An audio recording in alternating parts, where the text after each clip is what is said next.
Whatever we do these days, the internet seems to be everywhere. We can access mountains of information, connect with people in different ways, and play games. But do you know how it works? Do you know how to build the internet? I suppose you'd like to know the first step. Let's begin with how computers themselves process information.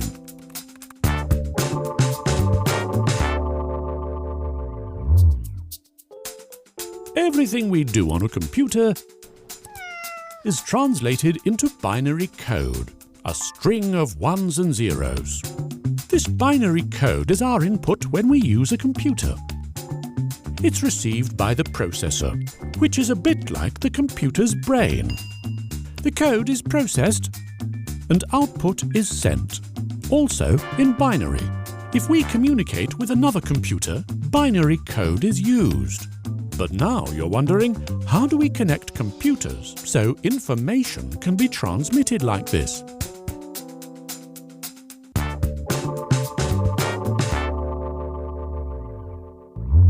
Okay, time to connect two computers. The first step is to find a computer to use.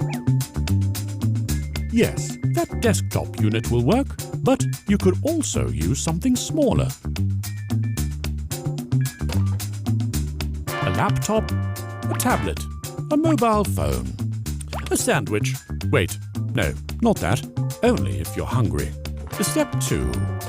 Get another computer. Well done. Information needs to flow between our two computers. So we need a connection that will carry the binary information.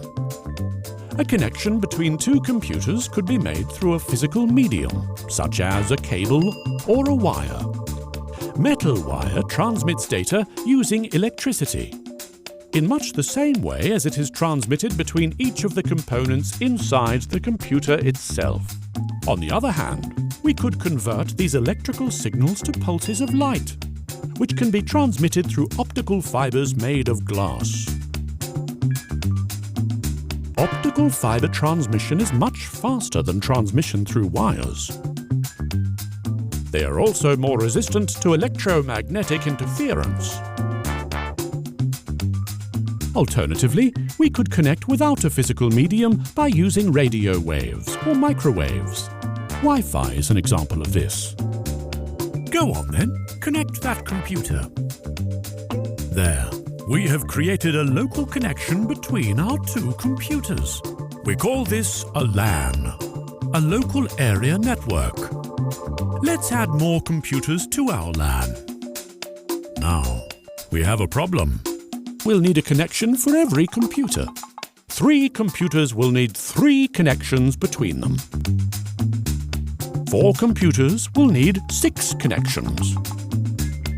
If we have 10 computers, that will need 45 connections between the computers.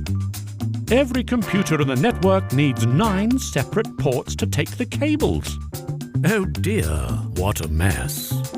To reduce the number of direct connections, we need a device called a network switch. Information goes to the switch to be sent to the correct computer. This way, there only needs to be 1 networking port in the computer and 1 connection from each computer to the switch. Computers in our LAN now have access to other computers, and possibly the devices connected to those computers, such as printers and scanners. LANs can also vary in space and coverage. They can be the size of a room or a building, or several buildings, depending on the type of computer network your organization needs.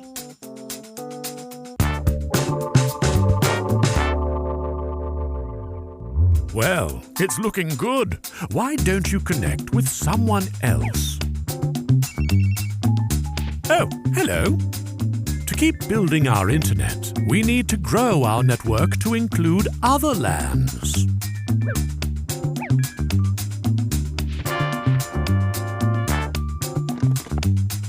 They might be nearby, or in another city, or even in another country on the other side of the world. A network that is made up of LANs over a large distance is known as a wide area network, or WAN. The Internet is an example of such a network. The connection between LANs in the WAN can be over telephone lines, optical fiber networks, satellite networks, and even submarine cables.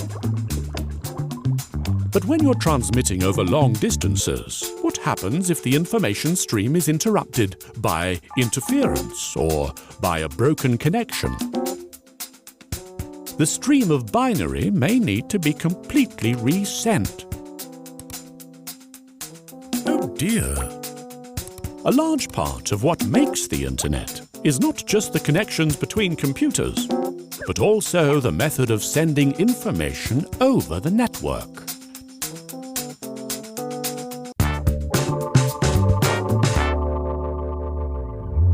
First, we need to agree on how to talk over the network.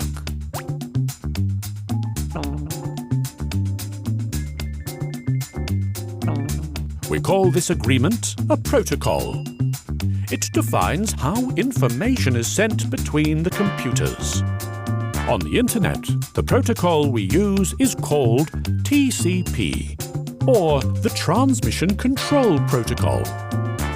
It is combined with another protocol called IP, or Internet Protocol. TCP/IP tells the computers how to package information to be sent over the network.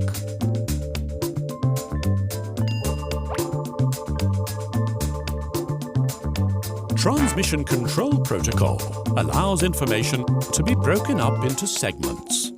These segments are then sent along the wire to the other computer.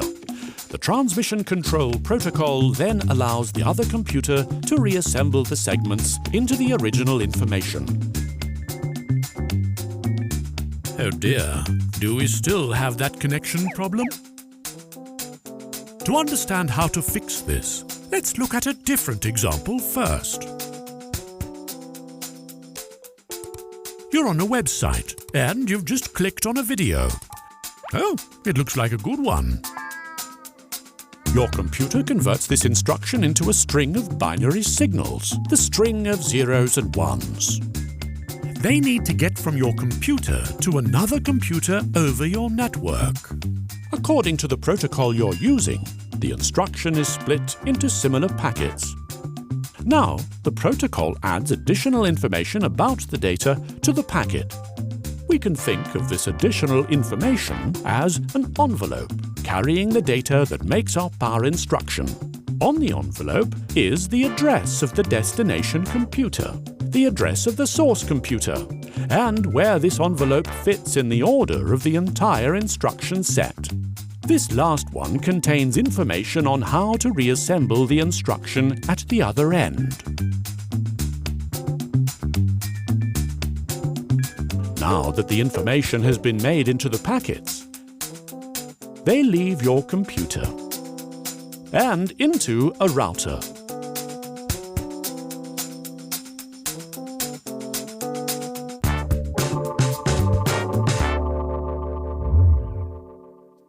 The router is a communications device that forwards packets through a network. It routes the envelopes to remote destinations.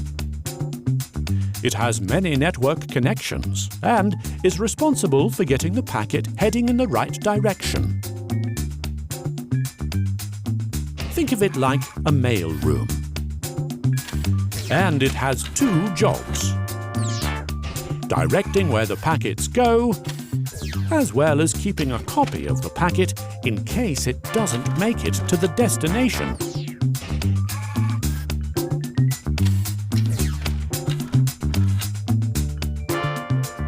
However, the router may not be immediately connected to the computer we want to send to. The packet will need to go to a nearby router, which in turn sends it to another one, which gets directed to another router, which gets directed to another router. The packet eventually hones in on the router connected to its destination network. It's worth remembering that the packets may travel over all sorts of connections without knowing it. The destination computer reassembles the information according to the instructions on the packets.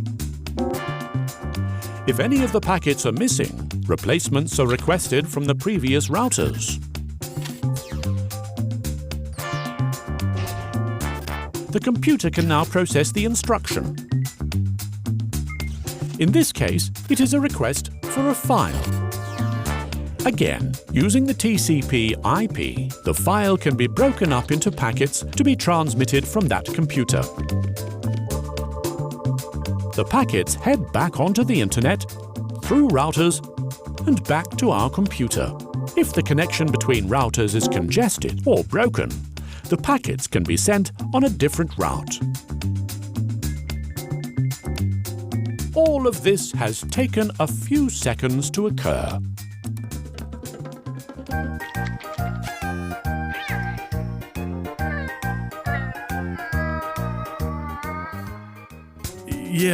Yes, very cute, but we're not quite done yet. On the internet, there are other protocols that can be used.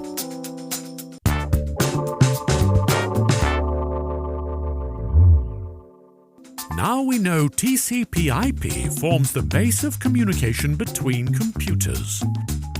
But other protocols and services can sit on top. For instance, FTP or File Transfer Protocol.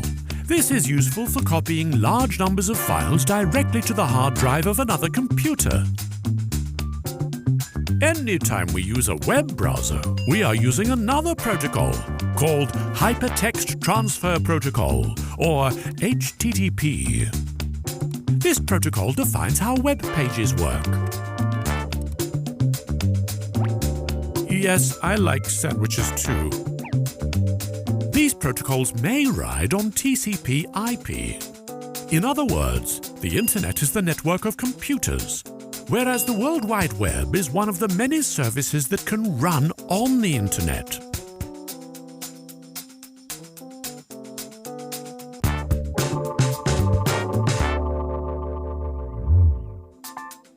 So, there you have it. You've networked computers and built the Internet. Well done. Let's find out if our information has made it to the destination computer. Even if part of the connection is down, the packets can still be routed to the destination.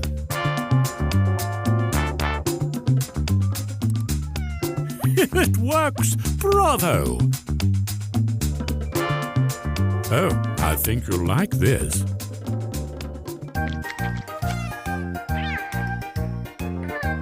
Quick, share that video all over the Internet. Everybody loves the video. Hooray! Yes, that is a good meme. Well done.